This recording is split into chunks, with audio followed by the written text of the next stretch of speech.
ختم ہوتی نہیں.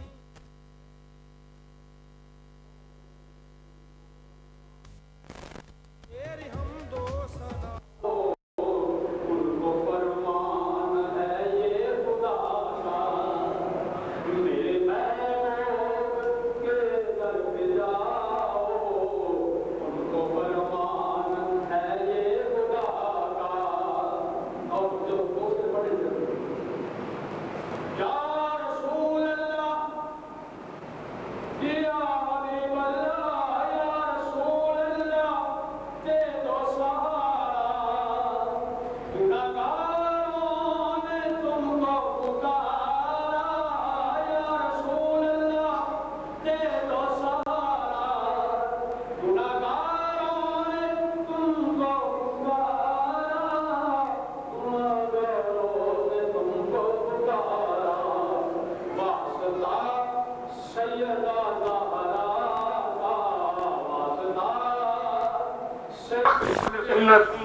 ابھی ایسے نظر آ رہا تھا جیسے جوانی کا آج پھر خطاب ہے.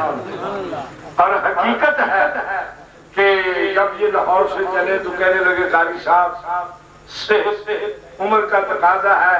میں نے کہا حضور آپ نے تو آقا دو جہاں کا ذکر شروع کرنا ہے اور ان کے غلاموں کا ذکر کرنا ہے.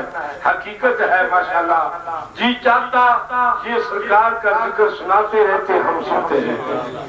لیکن الحمدللہ ان کے بعد ہماری جماعت کی عظیم خطیب ہماری جماعت کے امیر مرکزی جماعت کے امیر حضرت علامہ خطیب ابن خطیب مفتی ابن مفتی عالم ابن عالم حضرت علامہ مولانا مفتی محمد عبد اللہ صاحب خطیب اعظم راولپنڈی. میں ان سے گزارش کرتا ہوں کہ وہ تشریف لائیں. ہاں دوسرا قبلہ شاہ صاحب صاحبزادہ پیر سید فدا حسین شاہ صاحب آپ فرما رہے ہیں خطاب تو ہم نے سننا ہی سننا ہے. سیاست سبحان اللہ سبحان اللہ واسطہ تسی بھی بول رہے سبحان اللہ قسم چوک کے آئے ہو میں بابے رکے بولن دے تسی نہ ماشاءاللہ نہ جزاک اللہ نہ انا للہ و انا الیہ راجعون. تسی تے بالکل پہنچ گئے. نعرہ تکبیر اور بات سن لے خدا کی قسم مقرر تقریر نہیں کرتا یہ مجاہد. اگر آپ ماشاءاللہ سبحان اللہ تھوڑا تھوڑا بولتے رہیں گے یہ آواز عباده الذين اصطفى. أما بعد أعوذ بالله من الشيطان الرجيم. بسم الله الرحمن الرحيم.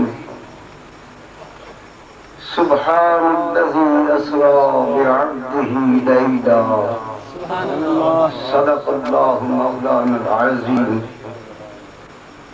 آل محمد صلی اللہ علیہ یا رسول اللہ. آل محمد ہم قدم سے لگا لے. آل محمد ہمیں قدم سے لگا لے. درماندہ مسافر تیرے رستہ میں پڑے.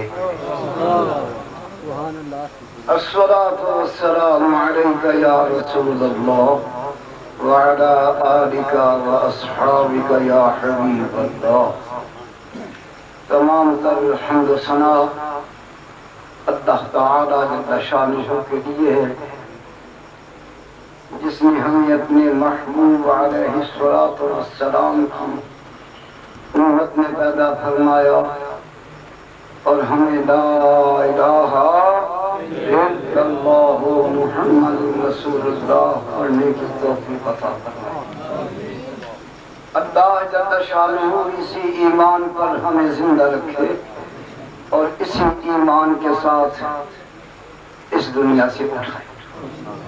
حضور قبلہ عالم شیخ طریقت رہبر شریعت قافلہ سالار اہل سنت حضرت قبلہ پیر شبیر شاہ صاحب مقدس اللہ العالی حضور قبلہ عالم شیخ طریقت رہبر شریعت حضور قبلہ سید فدا حسین شاہ صاحب نقدس العالی، علماء ربانی، معززین علاقہ، آج ایک ولی کامل کے قدموں میں ہم بیٹھے ہیں۔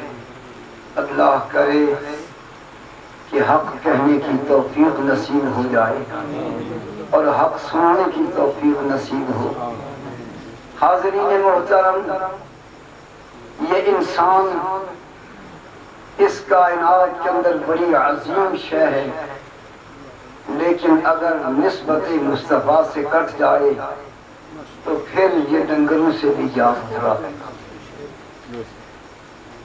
انسان اگر نسبت مصطفیٰ پا لے تو پھر کرمنا بنی آدم کے مرتبے پہ پہنچتا ہے، اور اگر نسبت مصطفیٰ سے کٹ جائے تو پھر کل انعام عدل ہو جاتا ہے۔ اس کی عظمت تیرے حسن سے نہیں، تیرے جمال سے نہیں، تیرے کمال سے نہیں، تیری دولت سے نہیں، تیرے تخت و تاج سے نہیں، تیرا کمال ہے تو نسبت مصطفیٰ سے۔ اس انسان کا کمال نسبت مصطفیٰ سے ہے۔ کالے رنگ کا بلال ہو تو اس کے آنسو شمس و قمر کی گردشیں روک دیتے ہیں۔ رات صبح نہیں ہوتی جب تک بلال حبشی کی آذان سنائی نہیں دیتی۔ وہ سحر جس سے درس جائے شبستان کا وجود ہوتی ہے بندہ مومن کی اذان سے پہلے۔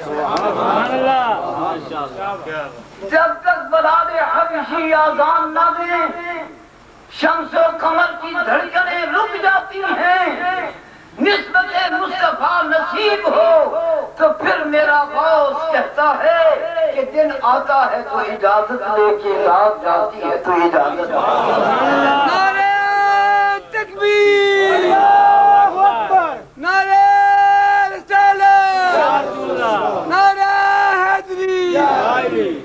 حاضرین محترم، ولایت کا منبع، ولایت کا سرچشمہ علی کا نام ہے۔ کوئی مانے یا نہ مانے، میرے آقا کے 4 یار ہیں۔ حضرت ابو بکر کا اصل نام ہے عبداللہ، عقلیں چکرا جاتی ہیں۔ عبداللہ بھی حرف عین سے، پھر عمر بھی حرف عین سے، پھر عثمان بھی حرف عین سے، پھر علی بھی حرف عین سے۔ معلوم یہ ہوا عین کے 2 معنی ہیں۔ عین یا آنکھ کو کہتے ہیں یا چشمہ کو کہتے ہیں۔ میرے آقا کے یار مصطفیٰ کی رسالت کے نور کا چشمہ بھی ہیں اور مصطفیٰ کے علم کی آنکھ بھی ہے۔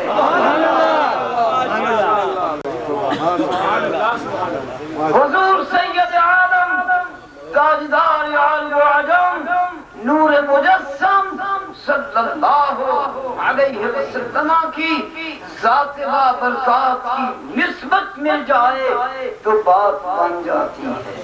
سبحان اللہ۔ نسبت نہ ملے خدا کی قسم کچھ بھی نہیں۔ آج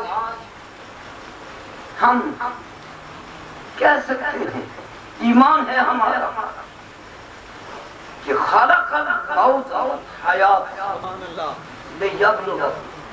یہ موت کیوں ہے؟ قبلہ عالم یہ حیات کیوں ہے؟ لیبلوکم، تاکہ تمہیں پرکھا جائے۔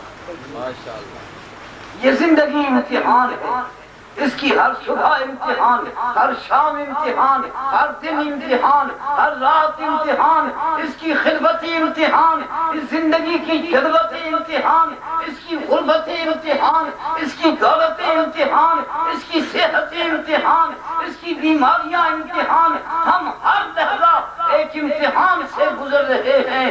ہمارے کندھے پر ریکارڈ رکھنے والے 2 بیٹھے ہوئے، ایک گناہ لکھ رہا ہے، ایک نیکیاں لکھ رہا ہے۔ ایک وقت آئے گا وہ ریکارڈ ہمارے ہاتھ میں دیا جائے گا. اقرا کتابک کفا بنفسک اليوم علیک حسیبا. پڑھ اپنی زندگی کے نامہ اعمال کو پڑھ, اپنے گناہوں کو بھی شمار کر, اپنی نیکیوں پہ کو بھی گن لے, اور پھر شاید خود بھی شرمسار ہو, مجھ کو بھی شرمسار ہو. شمار کر اپنے گناہوں کو, شمار کر اپنی نیکیوں کو. حاضرین محترم, کیا ہماری زندگی کا ہر لحظہ امتحان بنا دیا؟ ہماری موت و حیات امتحان. یہ مچھر اور مکھیوں پہ امتحان کیوں؟ کیا وہ جی کے نہیں مرتے؟ سانپ اور بچھو جی کے نہیں مرتے؟ حشرات اور درد جی کے نہیں مرتے؟ یہ درندے چرندے پرندے ہزاروں قسم کی مخلوقات زبد ارباب جی کے ہی تو کرتے ہیں, ان پہ امتحان کیوں نہیں؟ یہ ایک انسان ہی پسند آیا میرے رب کو امتحان کے لیے. آخر کیوں؟ اگر معافی دے دو تو عرض کروں گا کہ امتحان اس کے لیے ہوتا ہے جس کے لیے کوئی انعام ہوتا ہے. جس کے لیے انعام کوئی نہ ہو اس کے لیے امتحان بھی کوئی نہیں ہوتا. تمہارے لیے انعام ہے, تمہارے نام پیغام ہے کہ کہا کر اهدنا الصراط المستقیم صراط الذین انعمت علیہم. یا اللہ اس رستے پہ ہمیں چلا جس رستے پہ چلنے والوں پہ تو نے انعام کی بارشیں برسا دی. ہمیں اس رستے پہ چلے, صراط مستقیم پہ چلا. ہم کسی زمانے میں استادوں کی مار کھایا کرتے تھے تو استاد محترم نے بتایا کہ خط مستقیم اسے کہتے ہیں جو دو نقطوں کو کم سے کم فاصلے میں ملا. وہ خط مستقیم ہے جو دو نقطوں کو کم سے کم فاصلے میں ملا دے, اسے خط مستقیم کہتے ہیں. اور جو دروازے پہ آنے والے ڈاکو کو چشم زدن میں قطب بنا دے اسے صراط مستقیم کہتے ہیں. نعرہ تکبیر, نعرہ رسالت, نعرہ حیدری. حاضرین محترم, ہم صراط مستقیم کے طلبگار ہیں. کسے ملا کسے نہیں ملا میں اس پہ فیصلہ نہیں کر سکتا. میرے آقا نے فرمایا سوئے ہوئے کو سلام نہ کہو. صدقت یا رسول اللہ. سویا ہوا تو سلام کا جواب دینے کی حالت میں ہی نہیں. میرے آقا نے فرمایا سوئے ہوئے کو سلام نہ کہو. پھر فرمایا قبرستان سے گزرو تو السلام علیکم یا اہل القبور کہہ کے گزرو. نعرہ تکبیر, اللہ اکبر, رسالت, یا رسول اللہ, حیدری, یا علی, اہل سنت. جب سوئے ہوئے کو سلام کہنا رسالت کی پاک نورانی مقدس زبان نے منع فرما دیا, سوئے ہوئے کو سلام نہ کہو تو پھر قبروں میں جا کے سلام کیوں کہیں؟ کہنا پڑے گا قبرستان میں سارے سوئے ہوئے نہیں ہوتے, کوئی سلطان باہو جاگ بھی رہا ہوتا, کوئی معین الدین چشتی اجمیری جاگ بھی رہا ہوتا ہے, کوئی فرید الدین گنج شجر جاگ بھی رہا ہوتا ہے, کوئی بختیار کاکی جاگ بھی رہا ہوتا ہے. ہم سونے والوں کو سلام نہیں کہتے, ہم جاگنے والوں کو سلام کہتے ہیں. حضور قبلہ عالم حضرت علامہ الہی بخش مدد اللہ علی ہمارے مسلک کے نور ہیں، ہمارے مسلک کے تاج ہیں. میں نے ان کے سامنے بات نہیں کی کہ کہیں بےادبی میں شمار نہ ہو جائے میرا کام. میں صدق دل سے کہتا ہوں وہ ہمارے رہنما ہیں، ہمارے پیشوا ہیں. میرے آقا کے قبر میں آنے کا ذکر فرمایا، کتنا حسین ذکر کیا، کتنا خوبصورت ذکر کیا، کتنی محبت سے ذکر کیا. حاضرین محترم، ہم بھی قبر پہ جاتے ہیں، رک جاتے ہیں، اس لیے تو نہیں کہ یہاں قبر کی ایک ڈھیری ہے، یہاں مٹی کا ایک تودا ہے.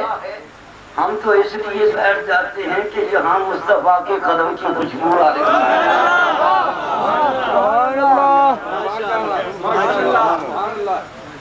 یہاں قدم مصطفیٰ کی خوشبو آ رہی ہے. ہم صاحب قبر سے التجا کرتے ہیں، اے خواجہ خواجگاں، اے غریب النواز، اے شہنشاہ چشت اہل دہشت، اے معین الدین چشتی اجمیری، پردے کو یوں اٹھا دے کہ میں دیکھ دوں تجھے اور تنظیم کائنات بھی تیرو خبر نہ ہو. تنظیم کائنات نعرہ تکبیر، نعرہ رسالت، نعرہ حیدری، شہنشاہ خطابت. تنظیم کائنات بھی زیر و زبر نہ ہو. یہ گنبد کیوں بناتے ہیں؟ یہ دیکھو نا، گنبد بنانے منع کر دیے، عینی نے منع کیا، جوہرہ نے منع کیا، رد مختار نے منع کیا، در مختار نے منع کیا، موطا امام مالک نے منع کیا کہ آپ گنبد کیوں بنا رہے ہیں.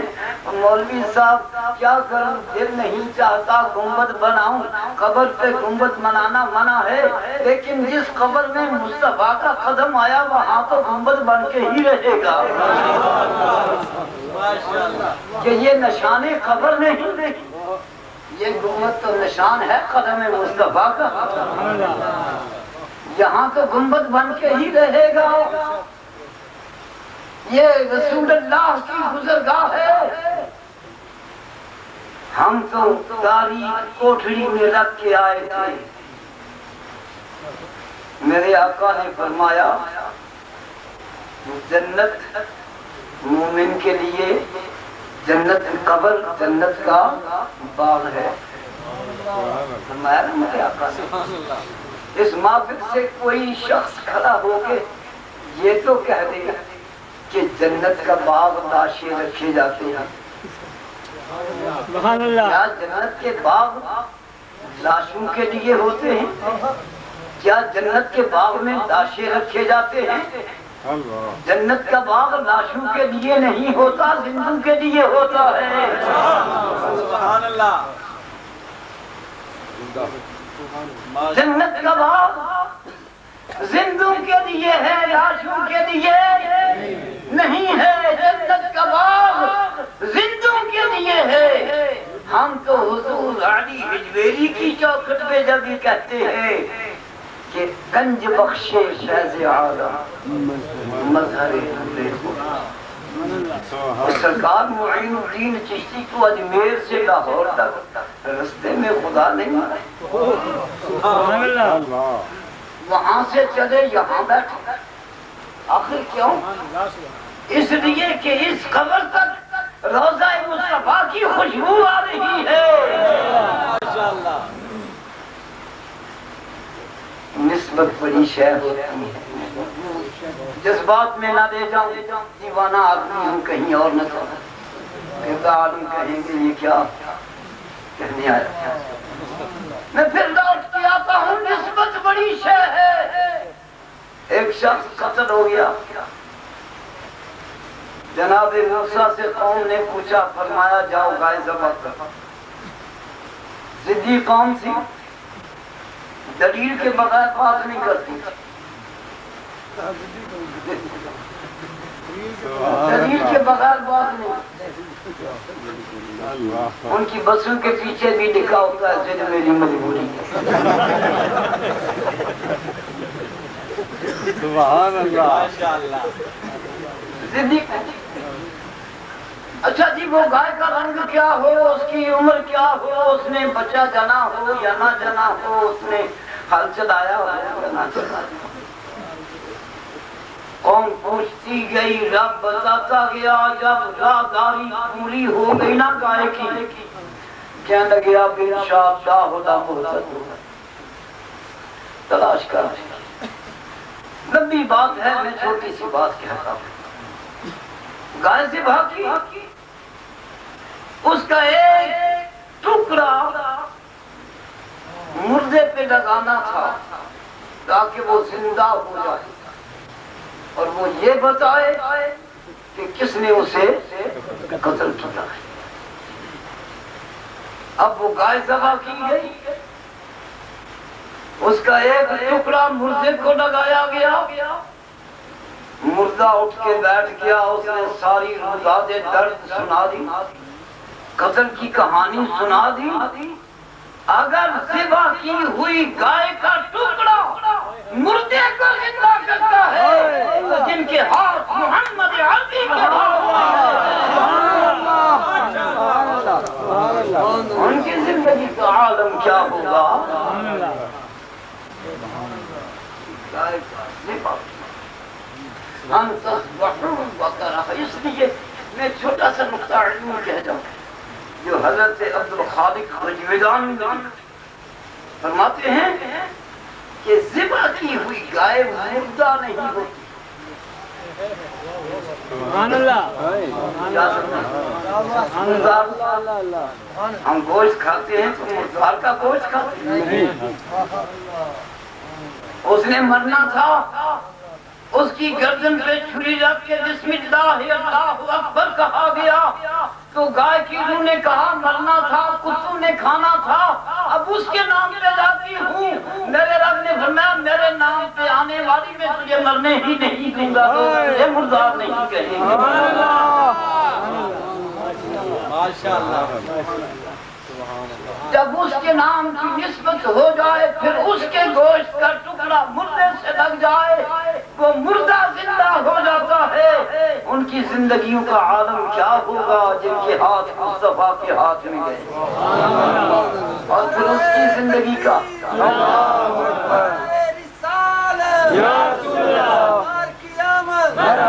منتھر کی آمد، مکی کی آمد، مدنی کی آمد، سیدی مرشدی یا نبی یا نبی، سیدی مرشدی یا نبی یا نبی.